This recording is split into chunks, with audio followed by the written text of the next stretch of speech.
entre archivage traditionnel et culture du logiciel informatique. Au départ, deux mondes que tout semble opposé sur le papier. Et pourtant, une entreprise a su transformer ce défi en atout. Comment? Eh bien, on vous raconte tout ça ici au studio Lazare et Verial en plein cœur de Tech Fest 2026. Bienvenue au match imparfait de la rédaction. Le match imparfait de la rédaction pour parler de tous ces contraires, ces différences, ces oppositions qui sur le papier sont là et dans les faits deviennent des moteurs, des modèles d'innovation, des différences notamment de culture organisationnelle qui dans une même entreprise peuvent être fatales mais aussi source d'un nouveau modèle. C'est ce qui s'est passé dans une société très connue de la région lyonnaise, Everial, spécialiste de la valorisation de l'information depuis plus de 30 ans dans la conservation, dans la dématérialisation, dans l'exploitation. Ils sont passés de l'archivage des documents, au départ métier très traditionnel, très clérical, très papier, à cette digitalisation des processus métiers grâce au développement de logiciels informatiques performants. Cette évolution, elle n'était pas acquise dès le départ. C'est aujourd'hui pourtant une réussite florissante. C'est ce que vont nous raconter Aurélie Rocamora, directrice innovation marketing et communication chez Everial. Bonjour Aurélie. Bonjour Philippe. Laurent Rousset, directeur du digital chez Everial. Salut Laurent. Salut Philippe. Un habitué, il était déjà là l'an dernier. À l'année prochaine aussi. À une prochaine, exactement. Allez, venu, voilà. Et accro, on aime ça. Lucas Girardet à côté, directeur des opérations chez Everial. Salut Lucas. Bonjour Philippe, enchanté. Enchanté. Et ils sont accompagnés, tout ce beau monde d'Everial, du sociologue, entrepreneur, spécialiste des dynamiques collectives en entreprise, Daniel Hakim Hamadi. Salut Daniel Hakim. Salut Philippe. Ça va? Bonjour à tous. Ouais, ça très va bien. Super. Bon, ben voilà. Lucas, je vais commencer avec vous. Lucas Girardet. Everial, c'est une entreprise, on l'a dit, qui a 30 ans, qui depuis le départ propose des solutions d'archivage, d'optimisation de l'information en entreprise. Au départ, on peut le dire, vous n'êtes pas une société habituée à gérer de loin les données de vos clients. Vous n'étiez pas, disons-le, dans l'info nuagique, vous n'étiez pas dans les nuages, vous étiez sur le terrain. C'est dans les entreprises, dans les classeurs, dans les filières des sociétés que ça se passe. Et votre culture d'entreprise, dès le départ, ça a été la présence physique directement dans les bureaux de vos clients, au contact, au plus près. C'est ça l'ADN d'Everial, c'est ça l'ADN de l'entreprise? Effectivement, c'est ça. La première contrainte pour nos clients, c'est la contrainte réglementaire. On était là pour répondre à un besoin de conserver, pour des questions de droit, de questions de garantie, les documents et tout ce qui va autour du document. La deuxième contrainte, c'est le physique. Stocker, ça demande de la place, du volume, et puis ça coûte de stocker parce que quand vous faites du stockage dédié, c'est forcément plus onéreux que le mutualisé. Donc c'était ces trois problématiques-là. Et aujourd'hui, finalement, on a une nouvelle contrainte qui s'est ajoutée dans la dynamique la dynamique de nos clients, dans la dynamique de départ, c'est le temps. Le temps, on en manque tous. Et aujourd'hui, il y a la révolution il y a 30 ans au début de la société, c'était de restituer nos documents à J+1. Grande révolution, mais c'était il y a 30 ans. Aujourd'hui, les clients, ils attendent leurs documents, leurs données plus que le document même. Ils demandent l'info. Rapidement, hein. Maintenant, tout de suite, partout, que je sois en télétravail, que je sois à l'autre bout du monde, je l'attends à tout moment. Laurent Rousset, justement, vous êtes donc directeur du digital chez Everial.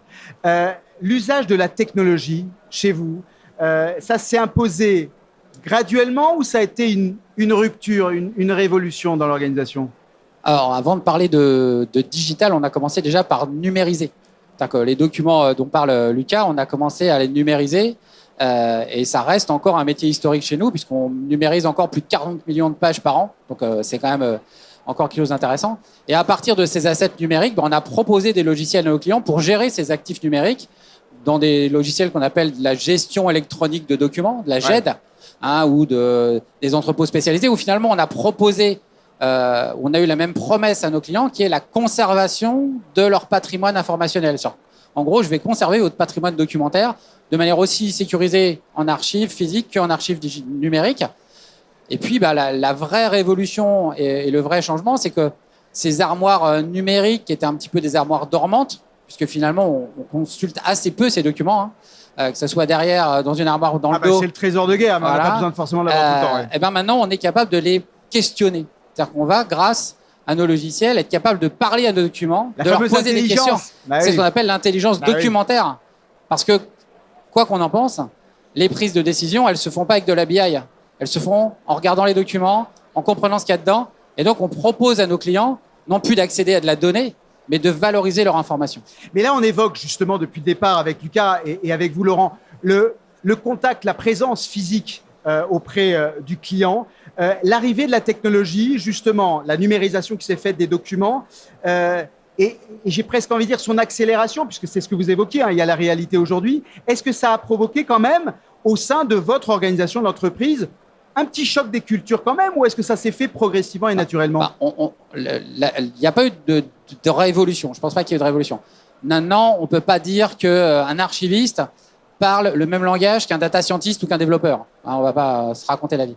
Là où ils vont se retrouver, c'est sur la raison pour laquelle c'est quoi le sens global qu'on a. Ouais. Et le sens global, il irait vraiment tourner autour de cette conservation du patrimoine informationnel. Comment de cette conservation long terme à sa numérisation et à la digitalisation des process, finalement, j'offre à mon client la même chose. Donc, on est sur un continuum, ce qui fait que même si culturellement, on vient de mondes très, très séparés, on arrive à se retrouver sur le terrain. Il y a un dénominateur commun. Et le dénominateur commun, c'est cette information, qu'elle soit physique ou digitale, pour la valoriser. Et comme je le dis, encore une fois, c'est de la conservation du patrimoine informationnel des entreprises. Et c'est la valeur aussi de l'entreprise. Aurélie Rocamora, vous qui êtes garante de la marque, de la cohérence de l'offre produit, de la qualité du service au client chez Everyal, comment vous avez fait justement de cette progression, de ce qui aurait pu être un choc des cultures et qui finalement n'en est pas un, mais dans les faits, il y a quand même deux mondes qui se parlent. Comment vous avez fait pour que tout ça devienne finalement un moteur d'innovation ? Finalement, en fait, ça s'est fait assez naturellement parce que quand on observe, on n'est pas sur des offres opposées. Certes, on va parler d'offres historiques où on va être vraiment sur de l'opérationnel, de la conformité, du terrain et on est vraiment dans le réel avec cette partie de dématérialisation et je dirais même plus de digitalisation qui nous amène davantage dans le monde virtuel. Mais en fait, la force et qui n'était pas finalement un choc des cultures, c'est cette dualité sur laquelle, en fait, on a vraiment mis en avant la cohérence d'ensemble. Et c'était là, en fait, l'essentiel et le défi pour Everyal, c'était de démontrer cette cohérence d'ensemble sur le parcours de l'information et justement s'extirper un petit peu de ce caractère documentaire, même si on vient y mettre de l'intelligence, mais revenir finalement aux enjeux métiers de nos clients, à leurs usages, à la confrontation, j'allais dire, sur le terrain, sur lesquels les offres historiques, comme Lucas le disait, sur lesquelles on va se poser des questions de conformité, de traçabilité, d'authenticité, de traitement, etc. Là, on pouvait apporter en fait des caractéristiques et des offres supplémentaires logicielles, vraiment pour amener, j'allais dire, une accélération et un côté amplificateur par rapport à ces usages-là. Mais ça veut dire quand même que par rapport à une entreprise qui serait dès le départ 100% digitale, le fait que vous ayez été, on va dire au départ, justement, dans l'archivage traditionnel, dans le côté contact physique, terrain, du client, du besoin, ça vous a apporté quoi? Un peu plus de robustesse, de capacité, d'agilité, c'est ça qu'on comprend? Oui, complètement. En fait, ce modèle hybride, concrètement, ça a permis de renforcer en fait, le positionnement d'Everyal. On aurait pu imaginer que justement, on reste une entreprise prestataire de services sur laquelle complètement identifiée sur le document et très loin finalement de toute cette valorisation de l'information. Et finalement, ce qui a été une force, je dirais, chez Everyal, c'est qu'à travers cette dualité-là, on a su mettre en évidence en fait toute la valorisation de l'information qu'on pouvait apporter au travers de nos solutions logicielles. Mais tout ça en l'expliquant au travers aussi des usages métiers et des enjeux métiers que nous faisaient part en fait nos clients. Donc ça a été une vraie force. Parce que clairement, en fait, une entreprise 100%, j'allais dire, digitale, elle va être super spécialisée sur une brique. Là, nous, le challenge, c'est qu'on soit bon justement de façon transverse en fait sur vraiment cette gestion d'information. C'est un point extrêmement important. C'est ce que posent un certain nombre souvent d'entreprises qui sont dans une évolution, ne jamais perdre le contact justement avec la base et le savoir-faire de départ. Daniel Hakim Hammadi, vous avez l'habitude d'intervenir dans des organisations où les dynamiques collectives doivent être canalisées vers un objectif, vers un sens commun. Le cas des Verial, de ce mariage réussi, la dualité dont parlait Aurélie entre métiers traditionnels et justement le digital, c'est un vrai cas d'école. Il vous inspire quoi, ce cas? Alors effectivement, c'est un vrai cas d'école. Je trouve déjà, ça a été souligné immédiatement, on n'est pas dans l'image d'Épinal, de l'ancien contre le nouveau, de l'organique face au physique. On est dans quelque chose qui a un continuum. Donc ça, c'est important de le rappeler. Et puis je trouve qu'il y a une vraie leçon de sagesse collective. Je me suis permis de prendre quelques notes pendant que vous exprimiez. Moi, j'identifie quatre critères qui font que ça fonctionne en termes de transformation. D'abord, il y a toujours, et vous avez su le conserver, une diversité des points de vue. Vous avez conservé des savoirs locaux et la capacité dans chacune des business units, physiques ou digitales, de conserver ce regard métier, très terrain. C'est ce que vous appelez les espaces de dialogue, ça, Daniel Hakim? On y reviendra, mais oui, Okay. c'est l'une des bases des espaces de dialogue. Évidemment, pour dialoguer, il faut de la différence. Sinon, ça ne marche pas. Et la transformation déteste les clones. Bon, c'est peut-être un scoop, mais voilà, c'est super important. Alors, deuxième point que vous avez noté. Deuxième point, c'est l'indépendance. Donc, il faut décentraliser. Il ne s'agit pas d'avoir un tout sachant au-dessus. Il faut se dire qu'il y a une fois de plus les savoirs locaux et il y a de part et d'autre, effectivement, des savoirs métiers qu'il va falloir valoriser. Donc ça, c'est l'indépendance. Le troisième qui est important, c'est comment on va décentraliser. Comment on va descendre de la tour d'ivoire, puis aller voir dans les entrepôts, avec les personnes qui travaillent sur les fonds documentaires, aller voir avec les ingénieurs informatiques, aller voir ceux qui font. Et ça, c'est clé. Et c'est ça que j'appelle la décentralisation. C'est comme ça qu'on crée une vraie dynamique d'intelligence collective et qu'on travaille sur le travail réel et puis pas sur un fantasme. Que ça percole finalement dans tous tout à fait. les endroits. Et justement, venons-en, parce que moi, vous m'avez intrigué avec vos espaces de dialogue. Justement, ils interviennent comment dans cette configuration-là et dans le cas des Verial notamment? Alors, l'espace de dialogue, c'est à la fois quelque chose de physique, mais c'est aussi symbolique. C'est une manière de travailler ensemble. Alors, un espace de dialogue, c'est ta réunion qui est productive, parce qu'évidemment, la réunionnite, on est d'accord, c'est pas automatique, ok? Mais on peut avoir également des ateliers d'intelligence collective, mais plus que ça, c'est comment tu vas faire en sorte au quotidien d'avoir une confrontation des cultures métiers. Vraiment, la base, c'est comment on va travailler à partir du travail réel. Alors, demander à un collaborateur, non pas ce qu'il voudrait de cette transformation, mais qu'est-ce que tu vis au quotidien? Si on digitalise, qu'est-ce que ça change de ton job? Qu'est-ce que ça change au quotidien? Donc, il faut vraiment partir du terrain et pas avoir peur de la confrontation. On ne cherche pas le consensus immédiat. Bah heureusement, c'est justement de l'énergie du dialogue que vient l'innovation. Cette approche des contraires qui se traduit en une solution innovante chez vous et Verial, elle a un nom, ça s'appelle Figital, le mariage de la gestion physique des informations d'entreprise couplée à l'usage d'outils numériques. En d'autres termes, Lucas Girardet, la technologie n'a pas supprimé les métiers terrain, elle leur a donné une nouvelle dimension. C'est ce qu'on comprend. Effectivement, on a des nouvelles dimensions dans notre quotidien métier, mais aussi on accompagne les clients dans leur propre mutation. Et c'est aussi ce qui donne finalement un effet miroir à notre propre transformation et à notre réussite business. Donc, les nouveaux usages, ils renforcent aussi cette capacité ou ce besoin d'aller chercher le support physique pour finalement lui donner la pleine puissance, l'utiliser pour, comme je disais tout à l'heure, l'envoyer à l'autre bout du monde pour des questions de métier client, de conformité éventuellement. Aujourd'hui, on utilise les outils des Verial pour servir nos clients partout en France et à l'international.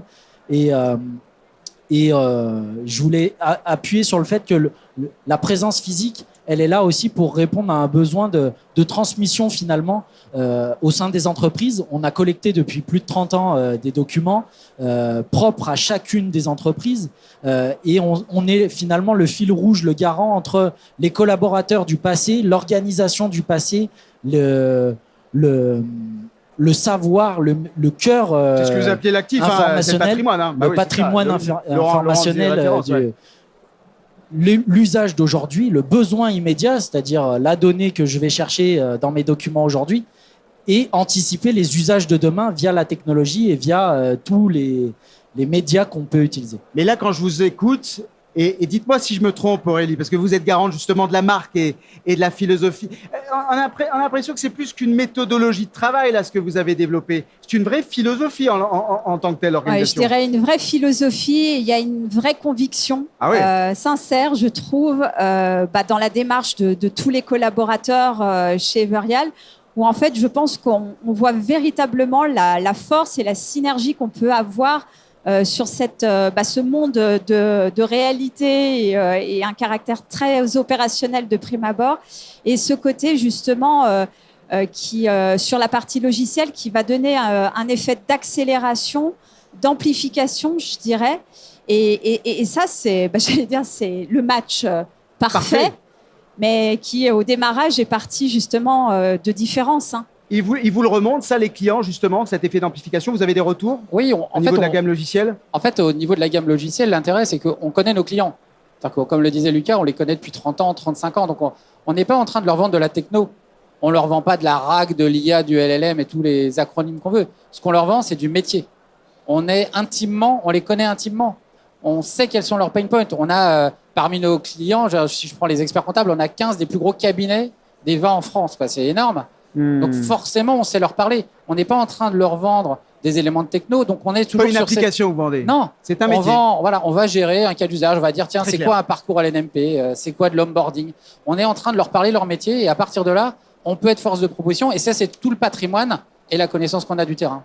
Daniel Hakim, est-ce que toutes les entreprises dites de métiers traditionnels peuvent, à l'image d'Everreal, embrasser l'approche digitale numérique aussi naturellement, ou bien est-ce qu'il y a un processus quand même à observer? Il y a une méthodologie qui est à respecter?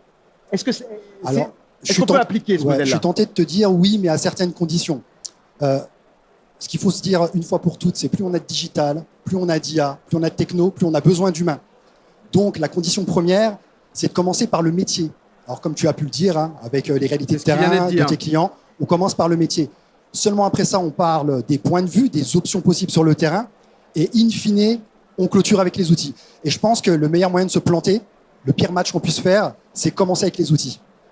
Eh bien, ça sera le mot de la fin. C'est ici que se termine le match imparfait de la rédaction. Merci à vous, Aurélie Rocamora, Laurent Rousset, Lucas Girardet, Daniel Hakim Hammadi. C'est la fin du match imparfait de la rédaction. Justement, il ne faut pas se planter. On commence pas par les outils, les métiers, les hommes. Tac, voilà.